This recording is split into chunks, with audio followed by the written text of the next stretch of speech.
তোমরা যদি আমাদেরকে আমাদের সাহাবাদের থেকে আমাদের নবীদের থেকে যত দূরে সরাতে চাও আমাদেরকে কখনো দূরে সরাতে পারবে না।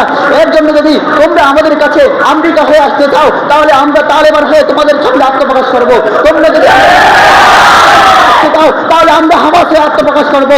তোমরা যদি আরাকানের আর্মি হয়ে আসতে চাও তাহলে আমরা আলফা হয়ে আত্মপ্রকাশ করবো। তোমরা যদি পাকিস্তানের নবাব বাহিনীর মতো আসতে চাও তাহলে আমরা আল কায়েদার মতো আত্মপ্রকাশ করবো। মুহতারাম হাজির, আমরা সেই কাপুরুষের দল নয়, আমরা হলাম সেই পুরুষ, আমরা হলাম সেই খালিদ বিন ওয়ালিদের উত্তরসূরি, যার কাছে রাসূল রাতের স্ত্রী থেকেও বেশি দামি ছিল সেই যুদ্ধের ময়দান। আমরা সেই খালিদ বিন ওয়ালিদের উত্তরসূরি, আমরা উমর মুখতারের উত্তরসূরি, আমরা তারেক বিন জিয়াদের উত্তরসূরি, আমরা উমর মুখতারের উত্তরসূরি, আমরা নকুরুদ্দিন বাইদাসের উত্তরসূরি, আমরা মোহাম্মদ বিন কাসিমের উত্তরসূরি, আমরা সাইফুদ্দিন কুতুসের উত্তরসূরি, আমরা ইয়াহইয়া সিনওয়ারের উত্তরসূরি, আমরা আবু ওবায়দার উত্তরসূরি। তারা কখনো তাগুতের সামনে মাথা নত করে নাই, অতএব তার উত্তরসূরিরাও কখনো তাগুতের সামনে মাথা নত করবে না, করবে না, করবে না।